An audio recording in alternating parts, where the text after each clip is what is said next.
Bonjour à tous citoyens du monde. Alors je reviens aujourd'hui ce mercredi 16 décembre 2015 concernant les propos tenus par monsieur Denis Ducarme du parti politique MR concernant aussi bien la question du voile et de madame Maïnou Rose-Demir du CDH. Et aussi pour parler par rapport à la violation de la Constitution. Donc nous, en tant que citoyens, la Constitution, je l'ai sous les yeux et je vais vous lire quelques articles pour ceux qui ne connaîtraient pas les droits fondamentaux que nous avons en Belgique. Donc c'est le titre 2 qui s'appelle « Des Belges et de leurs droits ». Donc la conviction philosophique ou religieuse est complètement garantie par la Constitution. Et donc je voulais vous parler donc aussi bien de l'article 10 de la Constitution qui dit ceci. Il n'y a dans l'État aucune distinction d'ordre. Les Belges sont égaux devant la loi. Seuls ils sont admissibles aux emplois civils et militaires, sauf les exceptions qui peuvent être établies par une loi pour des cas particuliers. L'égalité des femmes et des hommes est garantie. Plus bas, article 11. La jouissance des droits et libertés reconnus aux Belges doit être assurée sans discrimination. À cette fin, la loi et les décrets garantissent notamment les droits et libertés des minorités idéologiques et philosophiques.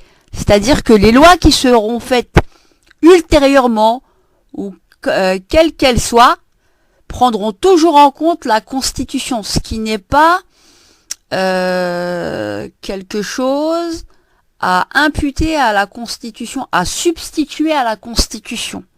Il y a certains articles de loi par rapport à la Constitution qui peuvent donner une certaine liberté aux lois qui seront faites ultérieurement. Et donc là, ces lois-là peuvent, entre guillemets, se substituer potentiellement à la Constitution en fonction des enjeux majeurs. Or là, qu'est-il dit à l'article 11 ? La jouissance des droits et liberté reconnue aux Belges doit être assurée sans discrimination à cette fin, la loi et le décret garantissent notamment les droits et libertés des minorités idéologiques et philosophiques. Ensuite, article 11 bis, la loi, le décret ou la règle visée à l'article 134 garantissent aux femmes et aux hommes l'égal exercice de leurs droits et libertés et favorisent notamment leur égal accès aux mandats électifs et publics. Le Conseil des ministres et les gouvernements de communautés et de régions comptent des personnes de sexe différents.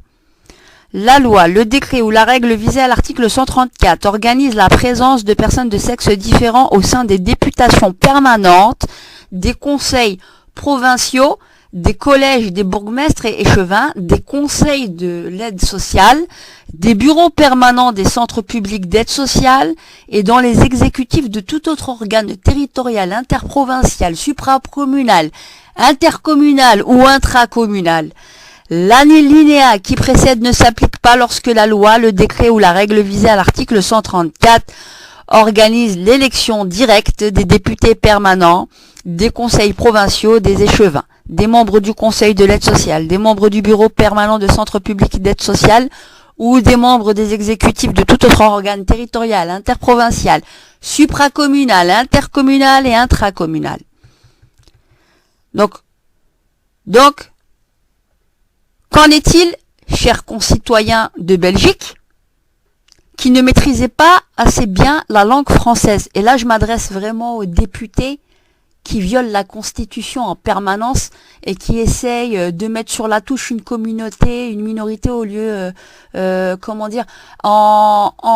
se croyant bien plus légitime que tous les autres concitoyens qui sont sur le sol, qui contribuent à travailler, à renflouer les caisses de l'État pour qu'au bout du compte, on leur fasse des lois discriminantes qui vont à l'insu même de la Constitution sur laquelle ils ont prêté serment pour pouvoir rentrer en tant que députés à la Chambre.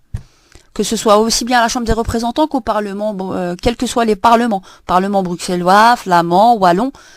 Donc, les propos par exemple de monsieur Denis Ducarme, du MR, qui ont été tenus par exemple en 2012, qui disait « ce n'est qu'une interprétation ». Ce n'est qu'une interprétation du voile islamique et ce n'est pas la réalité et l'interprétation que l'on donne en tant que, par exemple, femme musulmane voilée. Et donc, il n'y a pas de raison que leur manière de voir ou leur, interprétation de ce que serait censé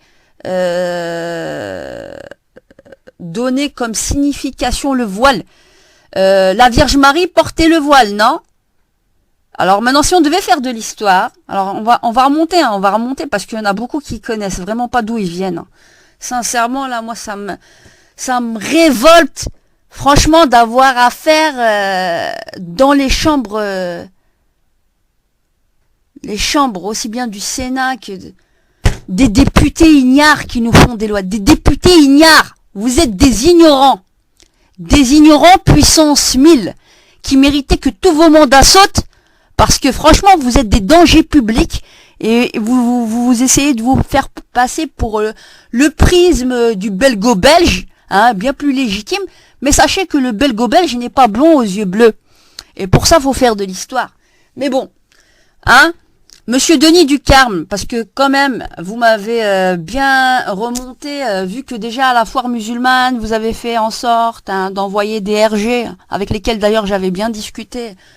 Hein. On sait très bien ce que vous faites, monsieur Denis Ducarme. On sait très bien. Et vous osez dire à madame Maïnou Rose Demir, indépendamment de la question, on va dire...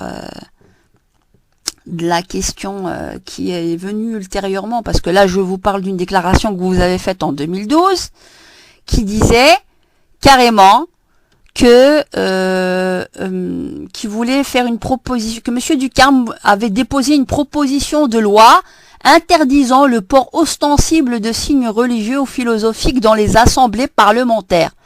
C'est-à-dire que monsieur Ducarme estime, ainsi que bien d'autres, qui sont très nombrilistes, des masturbateurs de première, des masturbateurs intellectuels qui se prennent pour un référentiel, interdisant le port ostensible. Déjà, le port ostensible, c'est qu'une interprétation de votre définition. On n'a pas la même sémantique de ce qu'est le port du voile, premièrement.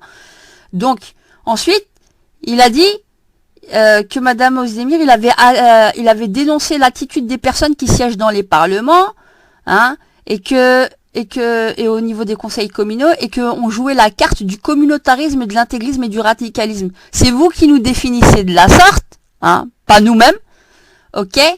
Et que le voile était l'étendard par rapport à un député libéral qui a dit que le voile était l'étendard de l'islamisme. Ouais. Et en tout cas, vous, à votre poste, vous êtes surtout l'étendard de la connerie. Hein.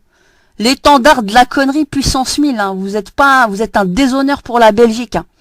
L'étendard de la connerie en Belgique, hein, aux yeux du monde. Hein, c'est pour ça qu'on est tous pris pour des cons en Belgique, on se fout de la gueule des Belges. Ben, quand on voit la tête de nos parlementaires, ben, y a pas de quoi s'étonner. Hein. Voilà. Donc, ensuite, donc maintenant, hein, parce que qu'est-ce qui est reparti là? Monsieur Ducarme est reparti à la charge récemment, donc il y a moins de 2 jours, il me semble. Et donc, que dit-il? Il les accuse. Donc, voilà, on dit que le chef du groupe du MR, on le trouve ça dans le Sud Info et dans la Libre. Et le chef du groupe MR à la Chambre, Denis Ducarme, n'a pas mâché ses mots, hein, genre il est très valeureux, hein, à l'égard du PS et du CDH à propos de l'intégration des personnes d'origine étrangère. Moi je me sens pas étrangère, hein, je suis née en Europe, donc Tu veux parler de tes origines, on doit remonter jusqu'à combien de degrés au niveau de l'historique, hein, de la chronologie? On doit remonter sur 100 ans ou sur 300 ans pour te définir? Parce que en 1830, avant que la Belgique ne soit belge, qu'est-ce qu'elle était réellement? Voilà, ça c'est des questions, hein, que j'aime bien poser aux gens qui connaissent vraiment rien de rien, qui se prennent vraiment pour des... Hein. Et le CDH a ouvert la boîte de Pandore. Ah ouais. Donc, vraiment, vous êtes vraiment médiocre, de chez médiocre. Et franchement, moi je vais régler mes comptes là avec pas mal de gens. Et sincèrement, aussi bien des misogynes musulmans, qu'ils ne le sont pas tous d'ailleurs, hein, que ceux qui se prétendent être pour le féminisme et la lutte, comment dire, pour la libération de la femme musulmane. Hein. En fait, c'est juste nous passer d'une tutelle à une autre. Vous vous foutez complètement de notre gueule. Vous allez trop parler à notre place, vous allez nous faire sortir de chez nous, mais il va falloir, comme je vous dis, assumer. Va falloir assumer parce que vous allez tous vous faire retrousser bien les oreilles. Hein. Et là maintenant que vous nous faites sortir, vous me faites sortir personnellement de chez moi, Wallah el Adem, je vous jure, hein, je vous jure que vous allez tous regretter, vous allez tous ramasser.